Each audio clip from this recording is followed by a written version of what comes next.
The minorities and non-minorities, in this country at least, are not being educated properly, and they're being left on their own devices, single-family homes, and the kids are left on their own, and they're exposed to too many elements that my generation was not exposed to. What kind of elements? Rap music. The black guys I hung around with, black people I hung around with, it was rhythm and blues and jazz. So the issue is rap music, not the 400 million guns. No, you keep getting back to 400 million guns. The minorities and non-minorities. So, everyone? Here we have a man yearning for the good old days when the black guys he hung out with listened to rhythm and blues and jazz instead of that black rap music that destroys kids' minds, causing them to shoot up everyone. Is this the same blues and jazz that was considered a problem, unspeakable, and sends us back to the jungle? You talking about that jazz music? That ironic lack of widely known information about how white Americans demonize black music is for another day. But it does illustrate just how differently some white conservatives see our gun problem, based solely on who's wielding them. My colleagues love to talk about their guns, baby. And I'm from Texas, so let me be clear. I also own firearms. Let me scream. Democrats own guns too. Let me make it clear. I own guns and I'm licensed to carry. That is a regulation. Regulations aren't necessarily bad. It didn't stop me from being able to get a gun. Representative Jasmine Crockett there was speaking on Republicans' endless complaints about the idea of regulating guns in the country, falsely preaching that they're solely targeted with measures to lessen the number of gun deaths. When it comes to regulations or declarations to take up their arms against soft liberals, these falsehoods keep many clutching their firearms like newborn babies.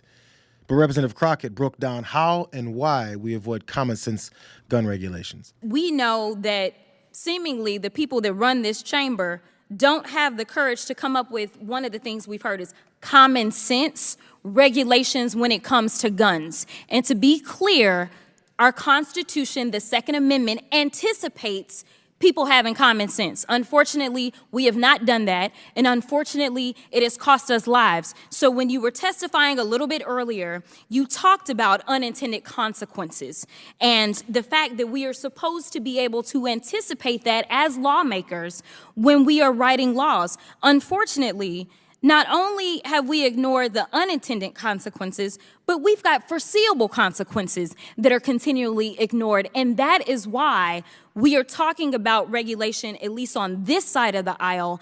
And our definition of common sense is one that doesn't keep us in the pockets of corporations. These are obvious facts that our elected officials continue to ignore because the money flowing in from the firearm industry keeps them in office. So why do anything about the Americans that are being shot on a daily basis, especially black Americans that are being killed? There's more blame going around than solutions, maybe because the lives of black Americans are demeaned and mocked on networks like Fox News. We begin with the growing protest over the death of Jordan Neely. He was killed Monday after he boarded a New York City subway train. He reportedly started yelling and threatening passengers. A man identified as a former Marine tackled him and put him in a chokehold. Angry protesters, they took to the streets last night, demanding justice or else.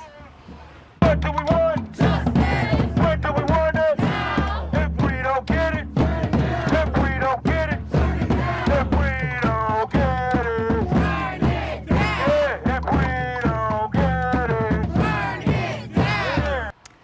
Justice or they'll burn it down. Well, at least they have rhythm. Meantime, progressive Congresswoman Ayanna Pressley has already described Neely's death as a lynching. Because black people have rhythm and who gives a if they're murdered, right? There's a reason that when minorities die due to gun violence versus white Americans, the concern generally puts the blame on the victim's existence, because our existence is regularly trivialized and misunderstood in our society. The Democrats made a mistake because they tried to lump blacks in with Hispanics and tried to pitch them the same way. But the black experience in America is different than the Hispanic experience. Their family trees are different. The Hispanic family tree is complicated. You have light-skinned Hispanics that trace their lineage back to European Spain. You have darker-skinned Hispanics that have more of an indigenous background. Puerto Rico is different than Cuba.